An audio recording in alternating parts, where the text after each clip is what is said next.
Is I he don't on? Oh, see, he started recording. okay, I don't see Diana Finch. Diana, are you on the phone? Because your case is first. I just want to make sure you're here. She's on. It looks like she's Okay. on. Okay, awesome. Okay. Okay, good morning. Good morning. Listen to me. Good evening, everyone. I want to officially start the Ethics and Disciplinary Committee meeting today. So today we have two cases that we're going to be hearing. So I want to make sure I explain the rules. We have to follow proper conduct when the hearing is going on. So the complainant will have 5 minutes to explain their side of why they made the complaint, what did it violate, and then also offer what the recommendation they would like us to proceed with. Okay? That's in your 5 minutes. The committee has been given all the information, any documents or anything that you have provided have been given. If they do not have it, I will supply it by the end of the meeting to them, by the end of today or tomorrow to them. The respondent will have 5 minutes to respond to the complainant. That could mean you could apologize, you could disagree, and you can not apologize or disagree, but you have to state what, your response to the complainant for 5 minutes. If you do not want to respond, you can also do that. You could say, I'm not responding, or you're refusing to respond. You can absolutely do that. Okay. The committee will hear the case, and we can ask questions to the complainant or the respondent. That will be 5 minutes. The committee will have 5 minutes to ask questions. We don't want to linger on it. Okay. So please, while you are listening to the case, write down the committee member. I'm talking to the committee members. While you're listening to the case, write down any questions that you have. Okay, so that when it's time to ask questions at the end of hearing the case, okay, after hearing the complainant and after hearing the response, then the committee members can ask any questions, and I will be timing that for 5 minutes. See, I even bought my timer. I don't know if I'll be reimbursed, but I got my timer here, and I will show you the time so that we know that we're on time. Okay. Okay. Are there any questions? Yes, I have a question. Sure. So I have the initial complaint I filed back in October. I have the timestamp chronology of the video of the meeting, and I have my 5-minute statement.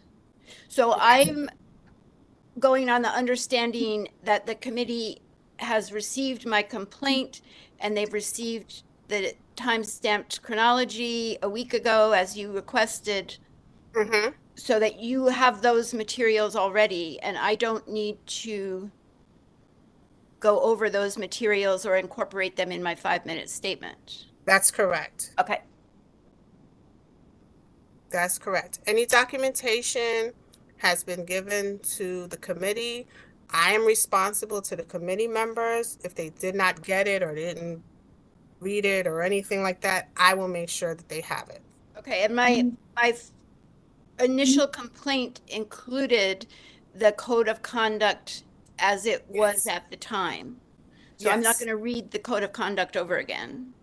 No, you don't have to do that. Okay. You don't have to do that. You just have to, you have to just state that this violates the code of conduct because. Good. Okay. Any other questions? Okay. First, I think we have to, where's my stuff? Of course it closes on me. Okay. We're going to review the meeting minutes from the last meeting in March. I wanted to see if we could motion for that to be passed. Are there any issues or concerns with the minutes from last month? We do not have them. You don't have them? No, we do not. They weren't put up within 24 hours, so that'll be for next month for us. Okay, we'll add it on. Okay.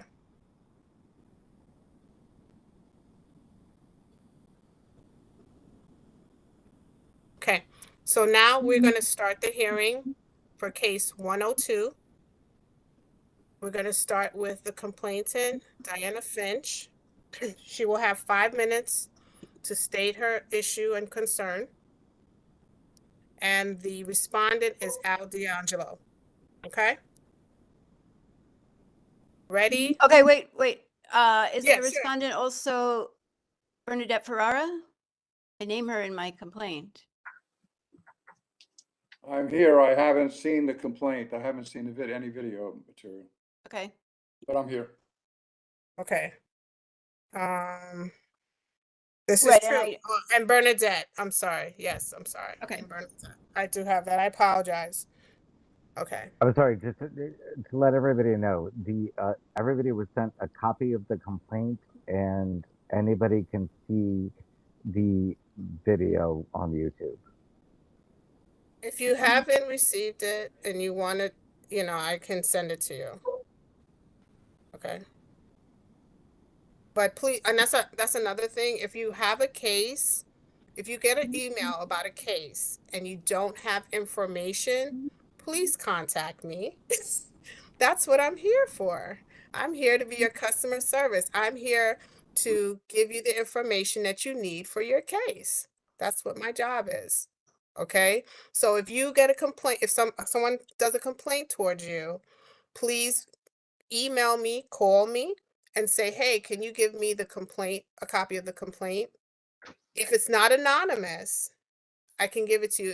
If it is anonymous, I may need to have a conversation with you. I'll schedule a phone call. Okay? Yeah, I have a question. Sounds fair? Mm-hmm.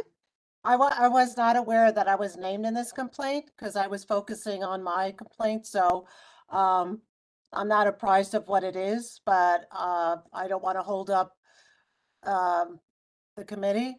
So just be apprised that I have not been made aware. I'll answer as best as I can. Okay, but Diana will speak. You'll speak to the incident, Diana, right? The Yes. incident and when it happened. Okay, Yes. so Diana will inform you of what the incident is and what her issue is. Okay.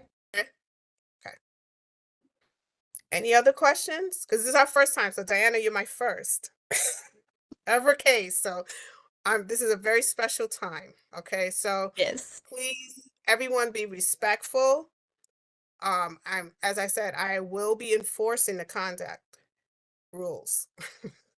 So no back and forth. Please give each other their time to speak. Okay. And will you give me a warning towards the end? What would you like? A 30-second or 1-minute warning? A 1 minute would be good. Okay. I'm going to speak fast. Okay. I have a lot to say. Okay.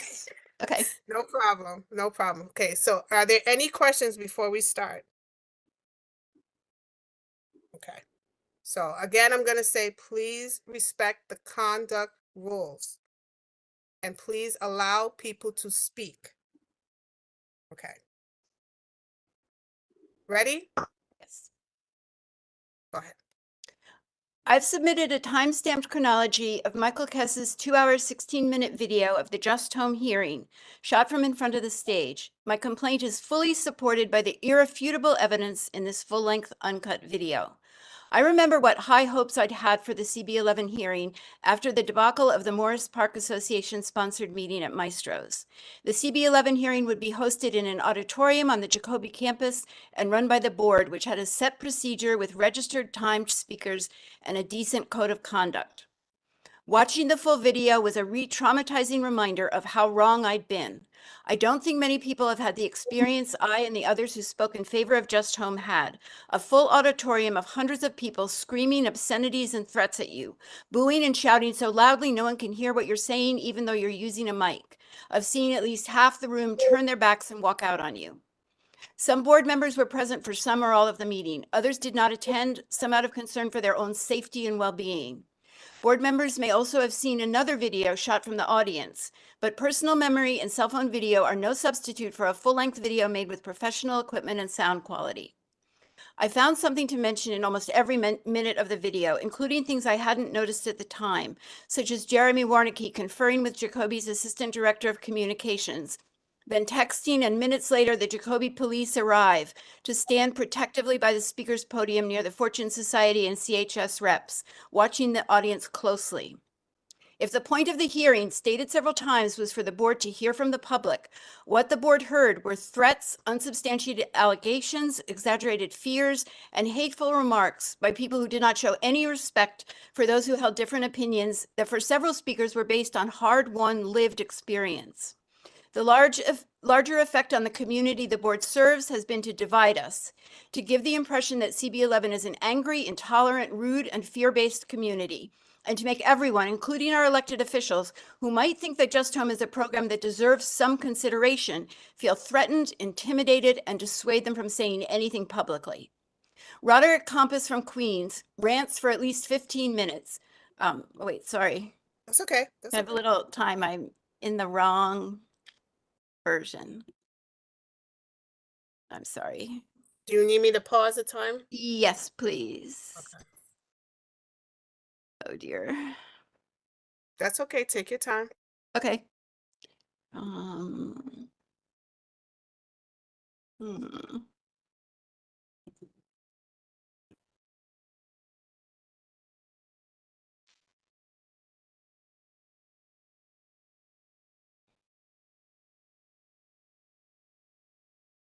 Yikes. I'm sorry about this. Technology is supposed to make things easier for everyone, right? Right. Okay. Resuming. Ready? At the beginning, Al D'Angelo is introduced as a community board vice chair. He was not there, as he subsequently claimed to me, in his capacity as president of the Morris Park Association. D'Angelo gives the 2-minute instruction, asks attendees to be courteous, but never mentions the code of conduct. He turns the meeting over to the housing chair, but remains at the front, periodically walking in front of the stage with a mic in his hand. The first speaker, who's against Just Home, asks to exceed his 2 minutes. The audience starts yelling, and D'Angelo comes to the front to invoke the rule. He lets an angry audience member interrupt, complaining that Fortune Society and CH reps got 10 minutes to present. D'Angelo asks everyone to play by the rules, but no mention of the code of conduct.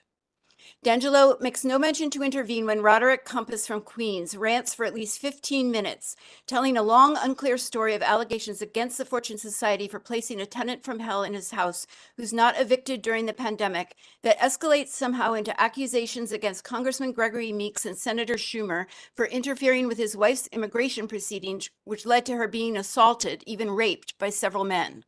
Compass's unregistered appearance was clearly prearranged. A preceding speaker refers to him, another cedes him their time, and CB11 residents circulate photos of the damage to his house.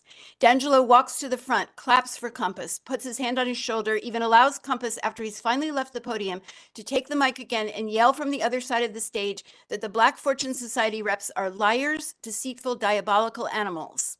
Several board members sit in shocked silence. Others speak as private citizens against Just Home and say nothing about the audience conduct. Board member Bernadette Ferrara even joins in calling out from the second row at one of the pro-Just Home speakers. The atmosphere in the lobby after the hearing is so unsettled, the Jacoby cop insists on accompanying Kes and myself out to Pelham Parkway. On the way, he says something that has stayed with me. The only way to control a crowd is to stop the bad behavior at the very first outburst. That first outburst came not even 5 minutes into the meeting, when CHS's Jeanette Merrill says, "Permanent supportive housing makes our communities safer." Not even the person of greatest authority present, Al D'Angelo, says anything. Board leadership should never have held the public hearing so soon after the Maestro's meeting, or had the same person lead it. It should not have been held in the run-up to the fall elections in which local candidates, including one board member, used Just Home as a campaign issue. What was the rush? The board should never have taken a vote after such an unruly public hearing, where electioneering by a political candidate was allowed, where all the bad behavior was acted out by people on one side of the issue, those against Just Home. I greatly appreciate that the debacle of the public hearing has motivated the board to strengthen and expand the code of conduct and make changes in the bylaws. But the board must apologize to the Fortune Society, to Correctional Health Services, to Jacobi and Health and Hospitals, and to everyone who's had the courage to speak in favor of Just Home. Thank you. Okay. Thank you. Okay, so I'm gonna reset the clock. Al, do you want to respond? Or Bernadette, you want to respond individually? Yes, I do. I think that Excuse me. I think that I'm sorry, Al. Yeah. I think that we go to questions to Diana first. No, we're gonna do questions after everything. Okay, thank you. After we hear, because sometimes you hear something and it answers your question. So I want to make sure everyone speaks and then we can ask, you write down your question and you can ask at the end, okay? Okay, you First ready, of all- Al? Yes, first of all, the meeting was not my meeting. It was not my meeting. It was a housing committee meeting. I went there to support Hazel, who was the chair of that committee. And much of what Diane said is true. The crowd was unruly. I attempted numerous times to calm the crowd and tell them, to behave. That I even mentioned the fact that Michael was videotaping the proceedings, and that it was not going to show well.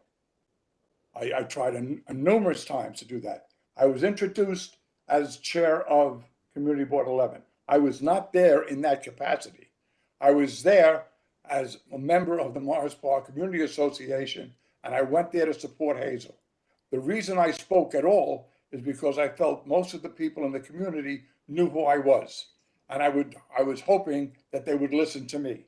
And if you're being honest, and if the video shows, numerous times I asked people to please behave and give people a chance to speak, including the time I believe when you were speaking, or Roxanne. I asked the crowd, please, courtesy, everyone deserves to be heard. You don't have to agree. I even told people, if you don't like it, just walk out, but don't interrupt the person speaking. The crowd was you're right, Diana, the crowd was out of control. At that point, there was not much more that could be done. Jeremy tried. I went up and took the microphone away from one person because, again, I thought I would get some respect because of the fact that the community knew me. That was not the case. I had two altercations with two people. One said I'm being paid by the Fortune Society, and another made a nasty comment. And I approached him after the meeting was over. If Michael may have that on tape also. So I was there strictly as a member of the Morris Park Community Association. I tried to calm the crowd as much as I can. You're right. When the young man, I forgot his name,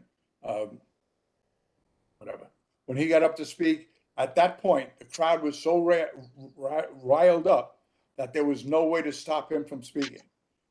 If you stopped him from speaking, you would have had a riot that you would not have been able to control. What I did do was ask Fortune Society if they wish to respond. I felt I should give them the opportunity to respond in kind as much time as they needed. They declined. So as far as I'm concerned, I did the best I could under the circumstances. You are right. The crowd was unruly and it was out of control. The venue was too big. We should have learned from what happened at Maestro's. I thought possibly the crowd would be different. Jeremy tried in the beginning. I know Hazel tried, but at that point, no one was listening. There was not enough police there to quell the crowd. So part of what Diana said is true. But the part that I incited to riot, I think that was one of the comments that was made in the, is absolutely untrue. I wasn't there as Community Board 11. I was there to support Hazel because she's a friend, and I was there to hopefully be able to quell the crowd if it was possible. Unfortunately, it was not possible. But if you have the video, you can see on the video that I tried. That's the best I can do. That's it, I'm done. You're done. Okay, thank you, Al. You're welcome. Okay, Bernadette, would you like to speak on your behalf? Sure, Okay. yes, I would. You ready? Yes, I am. Okay.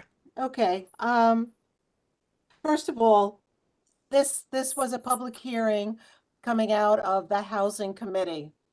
My opinion was that it should never have happened because it was just going to be bringing the same crowd of people with the same opinions that were easily going to be escalated. But since I did not have a say in that, that's just my opinion about having it at the rotunda. I basically came there because I knew that I wanted to speak as a member of the public. I was not there in the capacity of Community Board 11, or else I would have also jumped up to try to help my fellow member who is the chair of the Housing Committee, which is Hazel, to say, you know, this is really getting out of control. When I saw Al trying to work things, I just stepped back and said, I know, I remember I'm here as a member of the public because I wanted to speak. And that was my request. And as far as my the accusation that I was calling out from the crowd, I basically was giving a thumbs down. I gave a visual thumbs down when I was hearing about a support of something that in myself I didn't have the same agreement. But as far as me being basically depicting me as being somebody, as a loud person calling from the rafters, etc., I was basically sitting down. And then I was reprimanded by Diana saying, how dare you do this? How dare you do that? As if I felt like I was back in grammar school with Mother Superior. And I said, please, don't speak to me in that tone of voice. My son doesn't even speak to me in that tone of voice. I'd appreciate it. Stop it. And we all have a rights to our opinion, and mine was a visual thumbs down. But I sat there. Well, you could shake your head, Diana, all you want, but that is my recount of that. Okay, so thank you very much. That's it. Okay. Okay, members of the committee, you can unmute your mics if you have any questions for any of the participants today. Does anyone have any questions? Miguel, did you have a question you were saying before? I think it was answered. It was answered. Okay. Yeah, I've read Diana's chronological recap of what happened, and based on her responses today, and Al's and Bernadette's, I think I've heard everything I need to hear right now. Okay, Eli, how are you doing? Any questions? I agree. I reviewed all the information that was submitted, and based on the discussion today, I'm okay. I can make a decision.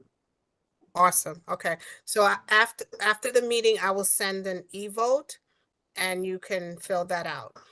And the recommendation from Diana is an apology to these organizations. So you're going to vote on that as well. Okay. Does everybody understand? And to the speakers. And to the speakers. Okay. And may I just say that the video exists, the video is available. Everything is on the video. Yes, I've also watched the People video. should watch Michael Kess's video. Yes. By the way, We have Thank the entire committee. I'm sorry, Al. The entire committee has watched the video, and your timestamped, thing. And read your timestamp, which was very detailed. Yes, Yeah. indeed. And we absolutely understand where you're coming from, and we're trying to get through this the same way everybody else is. Right. just to let you know, Al, yeah, go ahead, Al. I spoke to the man from the Fortune Society, and I did apologize to him for the way the crowd behaved. So, I mean, I know him, he's a good man. I don't agree with what he wants to do, but there's nothing wrong with the gentleman, and the crowd shouldn't take it out on the person because of the message that he was bringing. So I did speak to him privately right after the meeting was over, before he left. Okay. Okay, so I'll make a note of that. Okay, so we have completed our first case. Thank you, everyone. So we're gonna move on to case 105. And the complainant is Bernadette Fiera. And the respondent is Christine Culpepper. Okay, so I'm gonna start the clock. Okay. Yep. Okay, thank you. I'm basically going to just really speak about what my written incident is. The date of the incident was Thursday, November 10th, 2022, at the in-person leadership committee of Community Board 11, of which she is not a committee member, but attended as a guest public gallery. As chair of the education committee, I am a leadership committee member. So as I begin, before ending the in-person leadership meeting, Christina Culpepper, who is not a committee member, arrogantly confronted me by asking me why I was calling everyone to contact her about a post, and why did I mention it at the end of the Community Board 11 full board meeting, which I answered all her questions. First of all, she was out of line with the committee meeting protocol as part of the gallery by bringing this issue up before the meeting was adjourned. For the record, I messengered her twice. I texted her cell twice with no response. I didn't even know if these texts reached her. Sending an email was the next step, which I did via Jeremy. Please see my attached emails to Jeremy with my screen grabs. There was no response to any of my requests for the alleged post that was shown by Christine Culpepper to one of my Van Ness Neighborhood Alliance guest speakers, who was a candidate on November 8, 2022, Phyllis Nastasio. As president of Van Ness Neighborhood Alliance, it is my due diligence to verify the truth to this allegation that blindsided my guest speaker and me. Phyllis said twice she did not write that alleged post, which I wanted to verify with a Facebook link to read the whole post, not just a screen grab, which could be easily photoshopped. From years of teaching and using Photoshop, I can vouch for this. There was no response from Christine. She could have texted a short response saying anything, but she said that I had no right to ask. Christine confronted a candidate guest speaker with a 3-year-old negative social media post in a public forum, who publicly said twice that she did not post this weeks before the November 8th election. This post could have hurt Phyllis politically. It is my duty as president of Van Ness Neighborhood Alliance to verify this kind of action that occurs on my watch. Christine was downright arrogant and nasty at Thursday night's leadership committee meeting when confronting me and staring me down when we both were asked to stop. This is unacceptable behavior. Her application should be voided out. While shouting, Christine said she didn't care if what I was asking about was important to me, but it was not community board business, but all of our civic associations are part of Community Board 11 and are just as important. Is this how a newly appointed state committee woman handles situations? Is this how a Community Board 11 board member is supposed to act to another Community 11 board member? What kind of example does she show by not even answering any of my inquiries with a civil, no, I don't have what you're looking for, or just stop calling me? It is not her decision to decide what is or is not important to a situation that happened on my watch. Thank you very much. Okay. Christine, are you ready to respond? Yes, I am. Is it okay that I read a statement? Yes. Okay, thank you. Just give me a second here. Okay. Let me Okay, let me know when to start. all right. Ready? Yep. Okay, on October 5th, 2022, District Manager Jeremy Warnicki sent me a text message that read, Board Member Bernadette Ferrara was requesting my contact information. My response to him was, nope, thanks. Sometime later that same day, he texted me again with another message from Bernadette that I did not see immediately.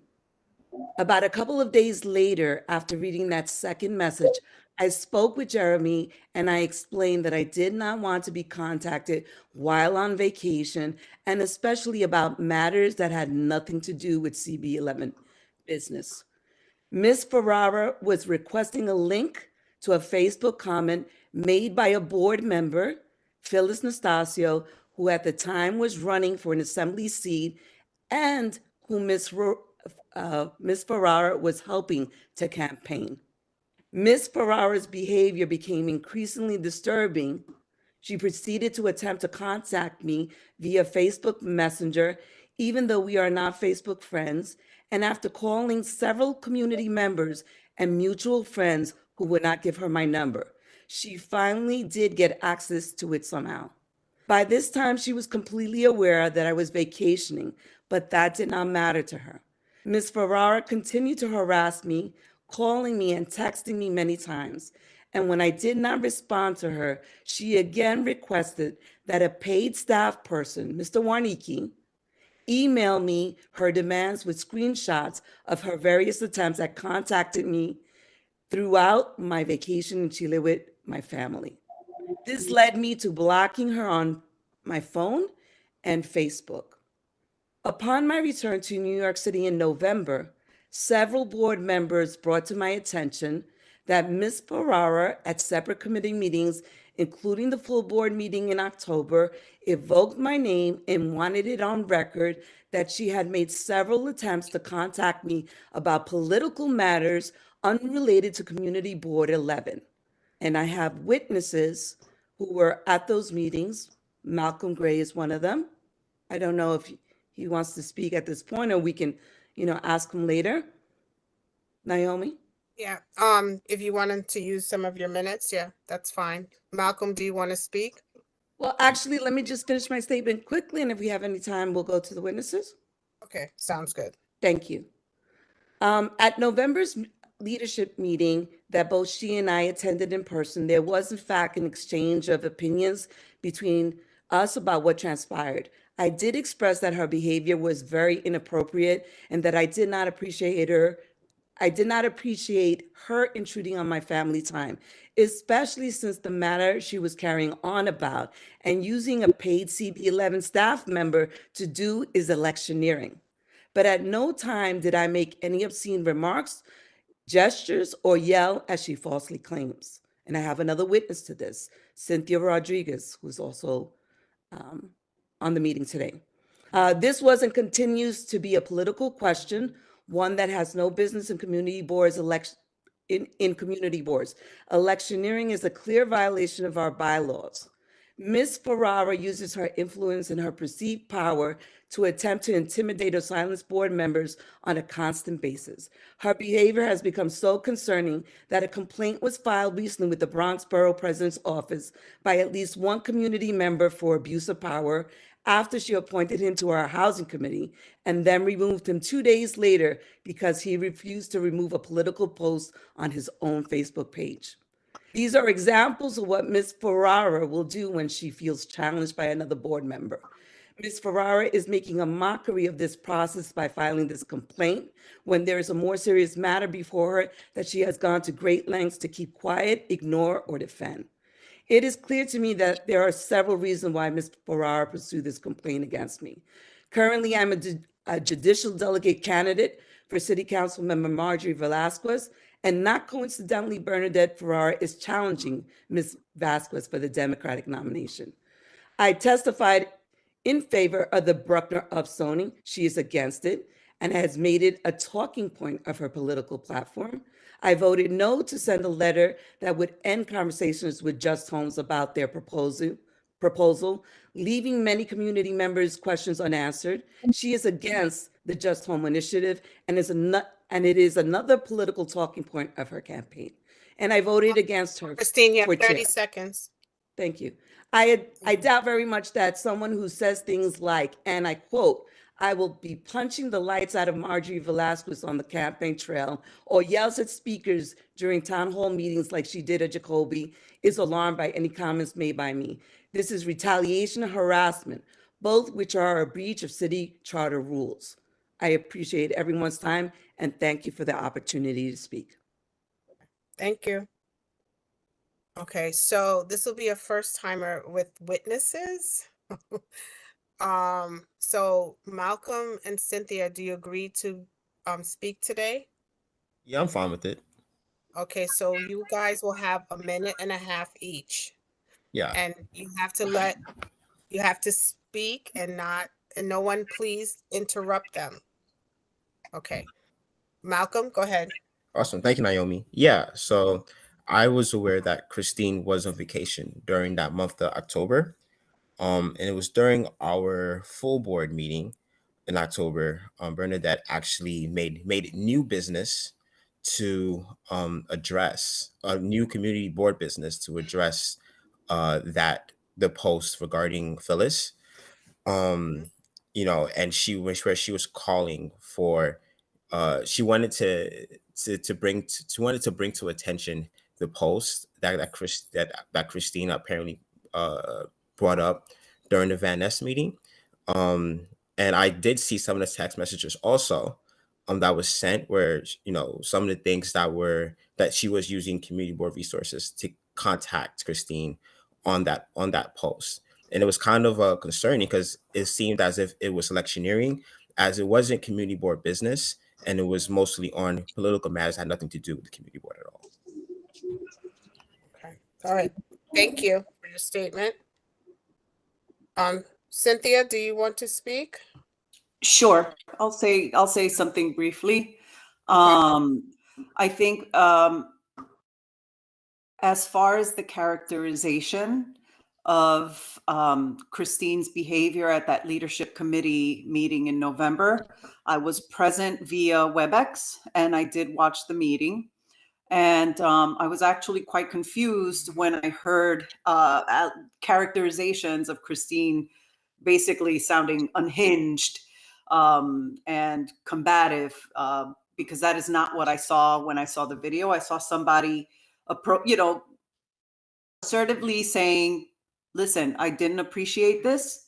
This wasn't board related. I would appreciate if you wouldn't contact me again. And, basically that's it. I just take issue with the characterization of somebody who was kind of out of control and, aggressive and, combative.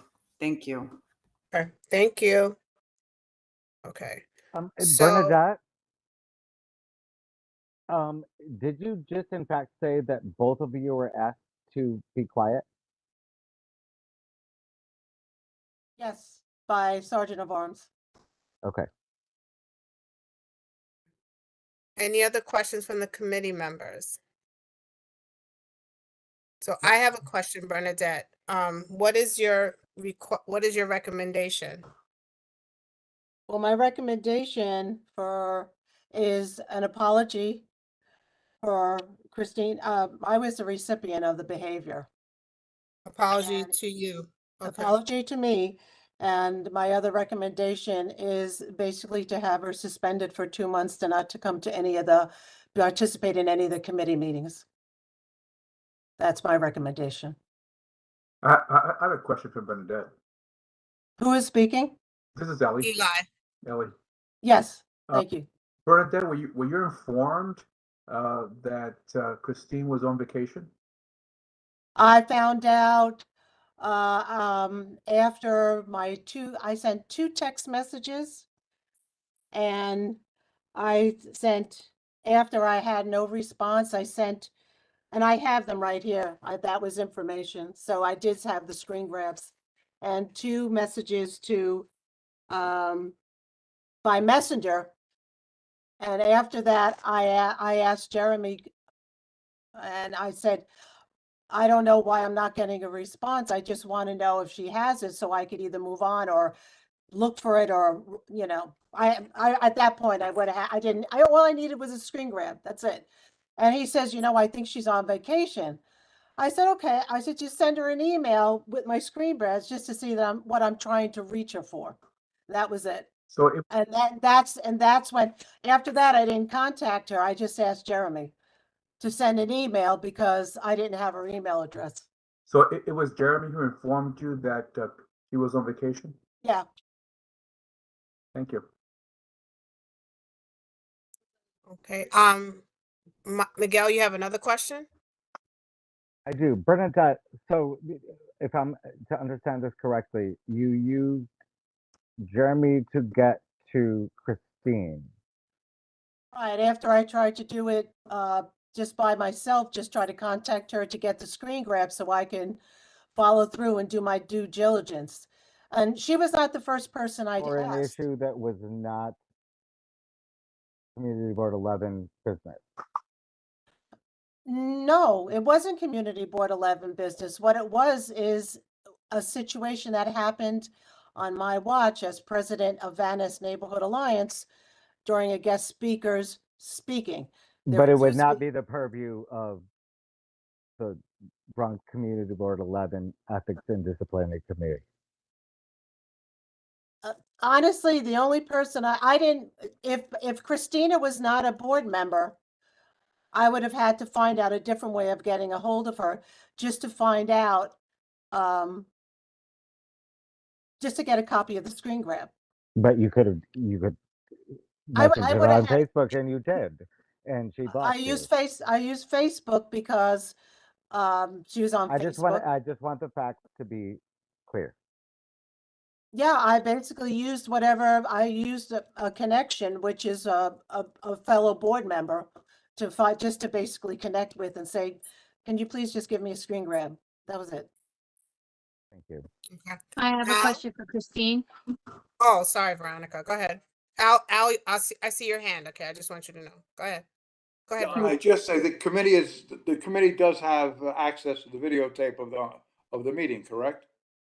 Yes, Yes. it's on If YouTube. you have access, you can just look at the video to judge the We behavior have seen of it. We have. of the We people. have. Okay, that's all. Thank you, Al. Thank you. Go ahead, Veronica. I'm sorry. So my question to Christine is, I know it sounds like you were annoyed at the fact that she was trying to contact you. Did you ever decide to try contacting her outside of the forum of Community Board 11 or file a complaint through the Ethics Committee instead of confronting her during a leadership committee meeting, which it really wasn't the place to do that? So as I recall, when I came back immediately after I was back from vacation, there was a board meeting, and there was no reason for me to contact Ms. Ferrara about this matter because it was a political matter, and it had no business in CB 11 meetings. So when we were at the meeting and she was saying that she had, I don't know, she was carrying on about her report matters that she was speaking on. And she said, that's all I have. And all I said to her was, are you sure? Because I thought she would bring it up again. And that's when she, went off and said what she said. And, No, we I understand that we you, disagreed. right. I understand that you didn't contact her in response to her inquiries, which I understand. I was just curious about contacting her afterwards, asking her not to bother you about that. Just No, contacting her directly. I had blocked her by that point, both on Facebook Messenger and on my phone. Okay. She did know because I did speak to Jeremy soon after he sent me the second message and said, I am on vacation. And she knew, she was completely aware of the fact that I was on vacation, and she continued to send even the last email message. If you look at when it's dated, she also has an email from Jeremy saying that, I mean, she knows I'm on vacation. He knows he's telling her that I'm on vacation. So it wasn't like the first time she heard it, but she was insistent on getting this, this thread to a Facebook post that, someone she was campaigning for That's not, had made. Wait, I wait, wait, don't wait, think wait, Hold wait. on, Bernadette. I don't think it's relevant at Right, that all. part's not relevant. It's Whether more, whether who said what on Facebook, whatever. It's what happened at the leadership meeting is what happened. It's all on tape. We can all see it. right. We can all see it. Like the complaint is about Miss Culpepper, and it is from Miss Ferrara, and it is a very simple, did she violate our our code of conduct, or did she not? And this is very simple. We don't need to get in a back and forth. And I don't see the value in going into the details. I agree, Miguel. And thank you, Christine, for answering my question. Christine, Thank you, Veronica. Christine, this is Charlie. Can you reiterate the dates that you were on vacation? Oh, I was on vacation for a long time, and I believe I came back in November because I was actually in two separate places. And when I came back exactly in November, I'm not sure, but it might have been the first week in November. Thank you. Yeah. Bernadette, you have something to say? yes, I would like to basically, for the record, say that Christine's inputting that the fact that I'm electioneering and campaigning for Phyllis is totally untrue. There are no facts that say that. There's no time frames. There were two people at my meeting. There was John Zaccaro, and there was Phyllis Nasasio. And for me to say that, I think is misleading, misinformation, and a particular way of taking this complaint and redirecting everything to trying to switch everything back to making my simple question about, I just wanted the screen grab.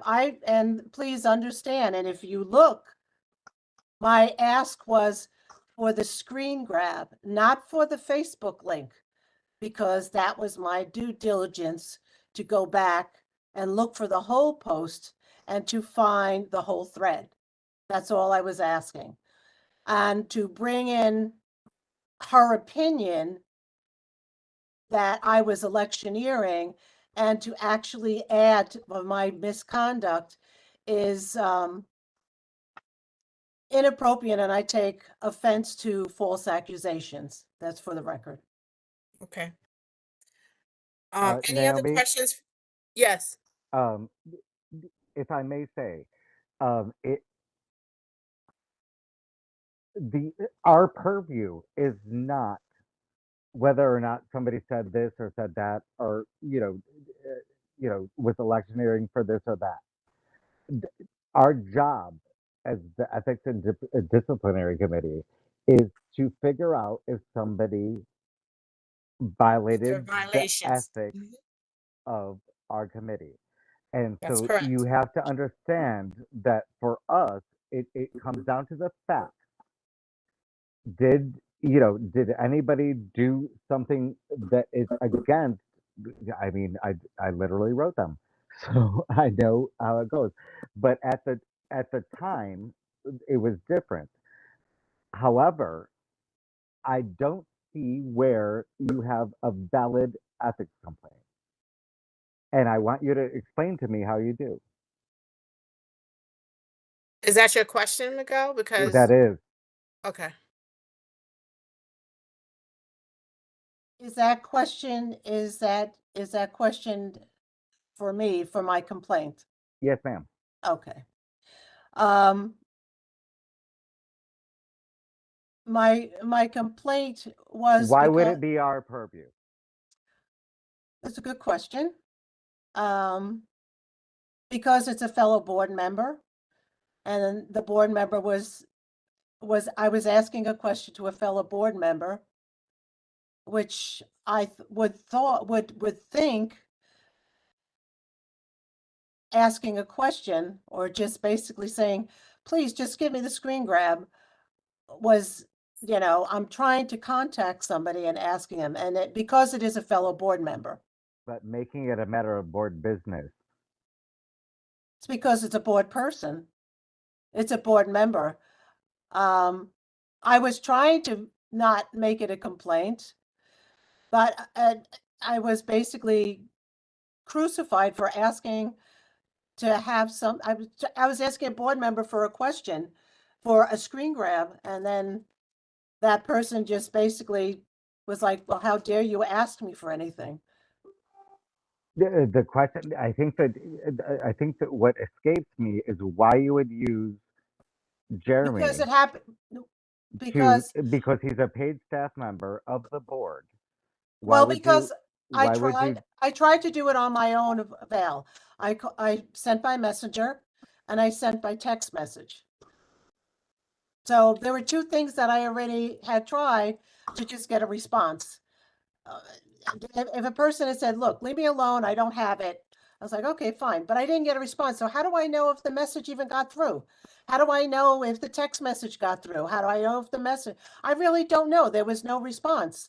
So I basically, like I had basically had said before, back in 2015, we all had our contact. So we all had, it was all board members had everybody's contacts, emails, cell numbers, residents, so that we didn't have to ask Jeremy for anything. So if I had another board member that I had to ask a question, I could text him or whatever. There was total transparency and communication.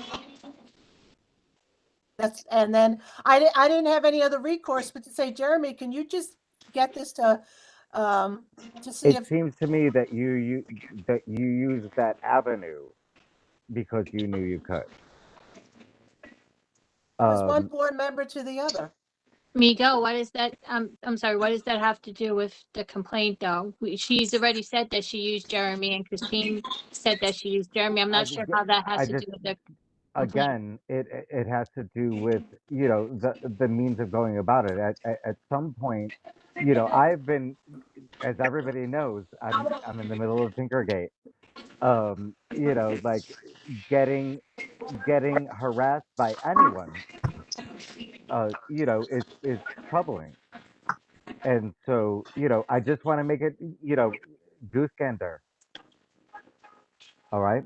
And thank you, Bernadette. I really, you know, I just wanted answers to this question so that we can make a conscious decision about this. Thank you.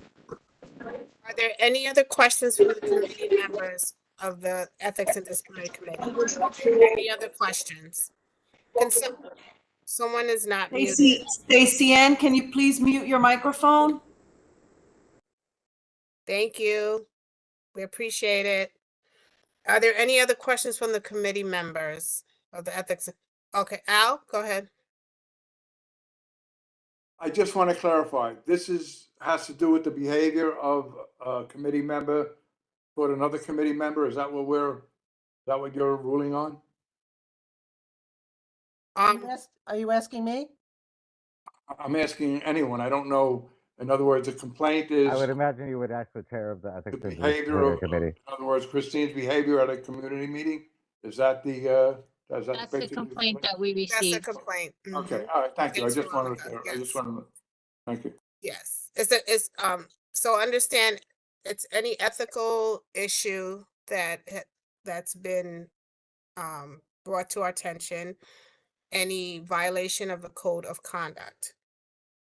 May I just basically say that in answering Miguel's, this, I guess the fact that this actually occurred at the leadership meeting, which would basically brings whatever, even the subject matter of my complaint, it happened on basically within a leadership meeting, which would kind of put it as part of a complaint in the ethics committee.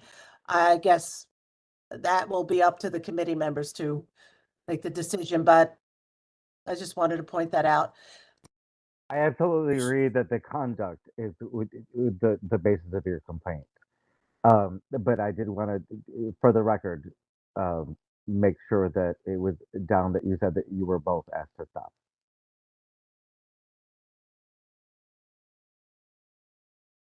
Okay, so this completes our second hearing of case 105. As in the first case, we'll be doing an e-vote, and I will be requesting if you agree with the complainant or not. And then do you agree with the recommendation of an apology or not, or suspension for 2 months or not? Okay?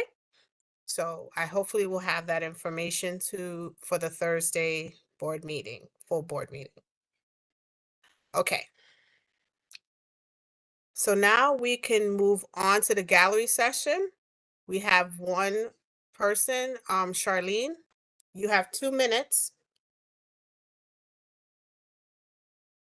Charlene? I just had to unmute myself. Okay, What I wanted to do was to I had made a complaint, and it took a very long time for that complaint to be adjudicated. And I was told, I believe in June of 2022, that when the determination was made, according to my complaint, that I would get a written response. And then I was just told your case was closed. That's it. And I don't have to offer any explanation.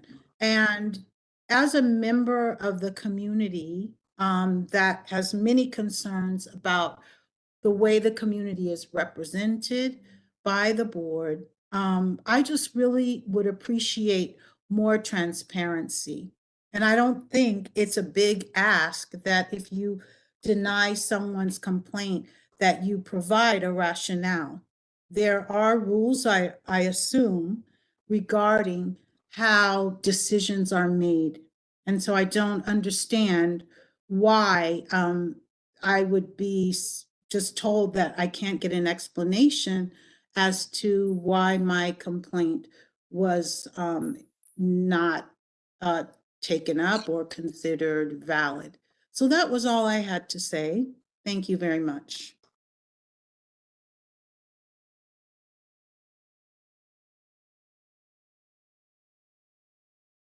Naomi, Robert Press has his hand up.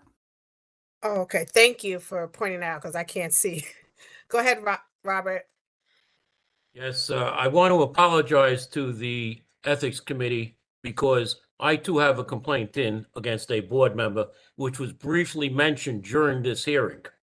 The Ethics Committee has, like you said, been slow in getting together and hearing things, so I went right directly to the borough president, and I'm waiting for the borough president to act on my procedure, my complaint.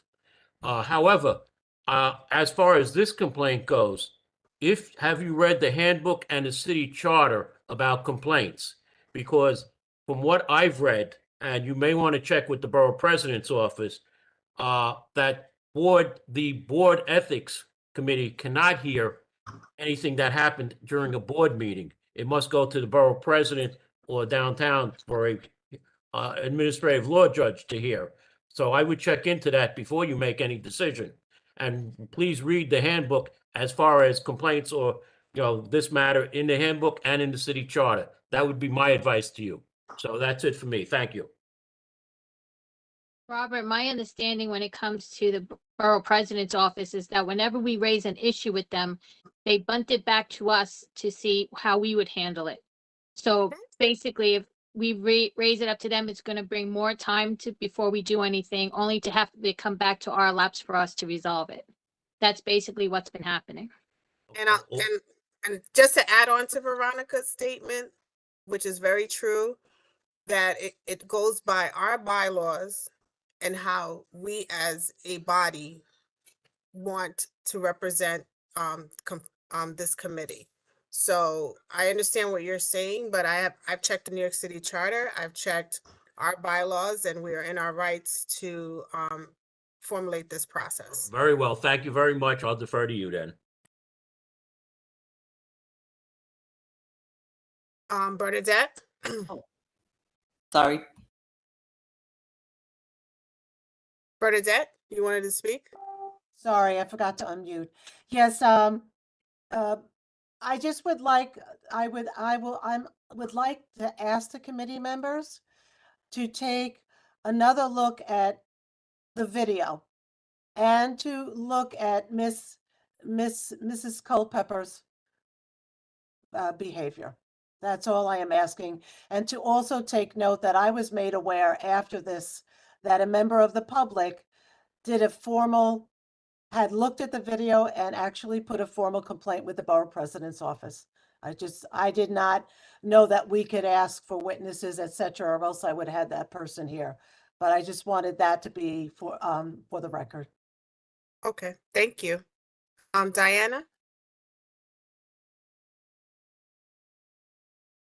Yes, I think just listening to all of this and while I was researching for my complaint, and I came across a very contentious situation at another community board where there was no video of the meeting in question. And I just wanted to say how important I think the video is for our community and for the community board and for how we navigate things going forward.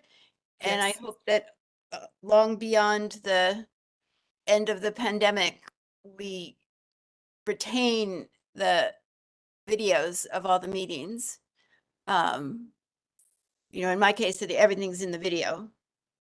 So thank you for all of your work and thank you for making sure that we have good documentation. at No, Community thank Board you. 11. I appreciate that. I appreciate that. Okay, anyone else want to speak? Okay.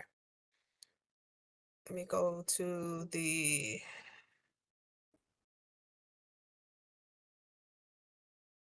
agenda. Any motions? Okay. Any old business? Any new business? Okay, I'm sorry. I got two hands up. Bernadette? Hey, can I just, I want to make sure of the process and procedure. Can you go over the actual procedure as to how things are going to be, Naomi, since this is new? I know I jumped into the meeting a few minutes late, but what happens after the complainant and the person, et cetera, give their 5 minutes? Everybody, and Yeah, ask questions and everything. Yes. Okay, so after this meeting, I'm going to send out an e-vote to the committee members. I'm going to list the complaint, the case number, and if they agree with the complainant or not, and do they agree with the recommendation or not.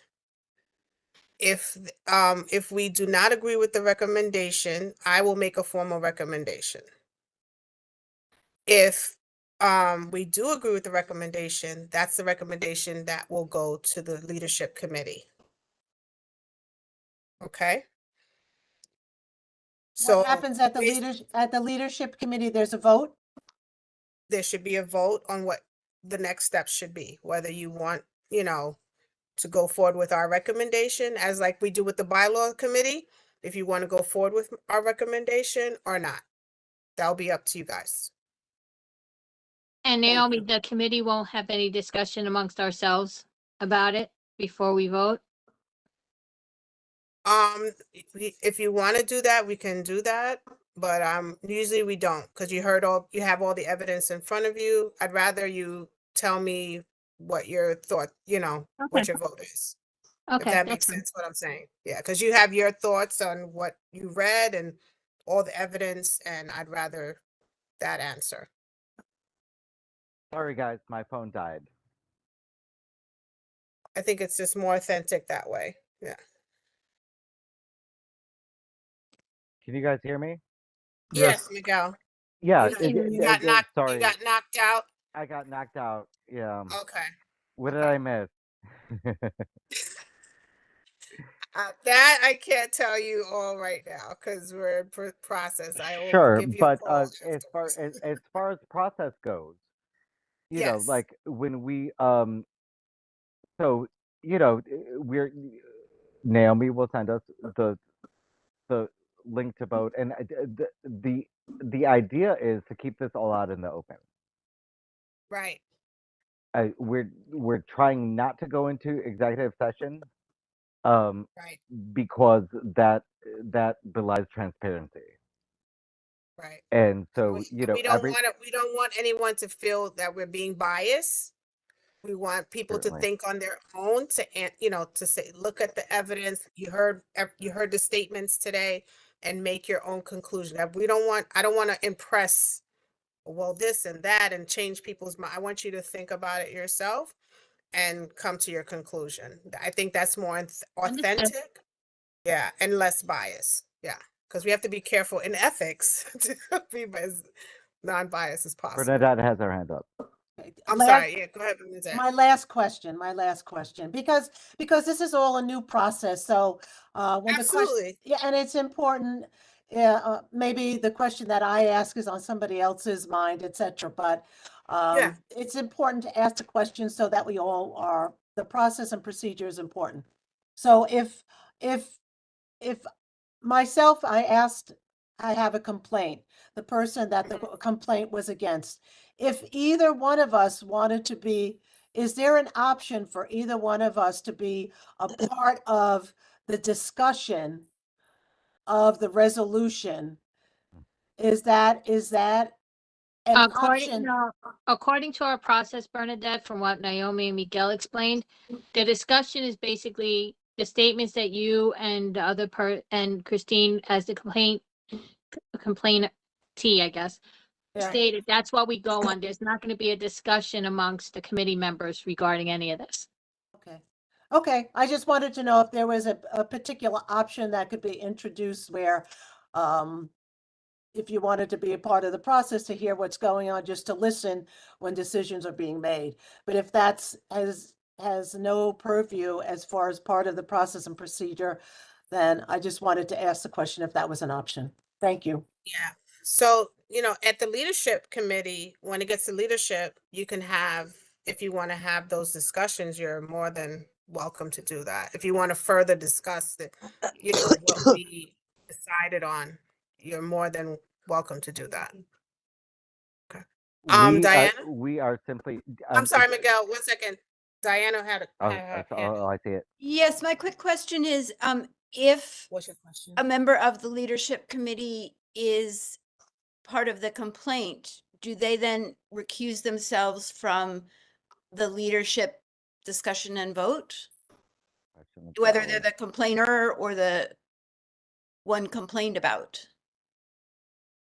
I'm sorry, say your question. My son was asking me a question at the same time. Oh, I apologize. I defer to your son. I'm so sorry. So basically, ask her your question No, the question was, is, if the complaint involves a member of the leadership committee, either as the complainer or the person being complained about, would they recuse themselves during the leadership discussion and vote? Yeah, they I would have to I would recuse agree themselves. with that. Yeah, I would absolutely agree. that's a very good question. Yep. Yeah, they would have to recuse Definitely. themselves. They couldn't be Yes. part of the discussion. They could hear the discussion, but they wouldn't be able to be part of the vote. And I think the elephant in the room is that it did not happen previously. Okay, Miguel, what was your question? That's it. That was it? Okay. Good. Okay, if there's no new business or old business, we can end this meeting here. I have a quick question. Miko, what did you mean that Yes. it didn't happen before? In the leadership committee meeting, as everybody knew on Thursday, a certain person was not asked to recuse himself when the board went into the executive board went to executive session, and I think that many members of the community are very upset about that, and so I mean, it is the elephant in the room, if you will, but I think it's fair. I think it's fair to bring it up. Like I said, they could be part of the discussion, but they would not be able to be part of any vote or any motion. And just like before when we did the ethics committee before, if we wanted to, we could bring in, when we had discussions about it, if we needed to, we could bring in the complainant, whether they were a board member or not, to have a discussion and speak to them. They could be part of the discussion, but they can't be part of any vote. Because we may need to hear from them. We may need to. I absolutely questions. realize that. I absolutely realize that. However, the optics are awful. It looks The like optics are awful, but if you understand the process, then I you absolutely understand the process. I understand the process, but I brought it up to Bernadette before. If that is the case, then considering Fingergate, if we want to get into that, I should, yeah, everybody laughed at that. I mean, I should be able to be part of the conversation for all of that, and I have chosen to recuse myself from all of that, and I think goose gander. I think it's just fair. Well, that's a choice you made. No one said that you couldn't be a part of that discussion. Sure, but It's a I choice think you that made. I think it's the right choice, and I think that there are certain people that need to make the right choice. That's all I have to say. Okay. Okay. Some very good discussions here to think about. So if there's nothing else, I'm going to end the meeting right here, Jeremy, at 8:12.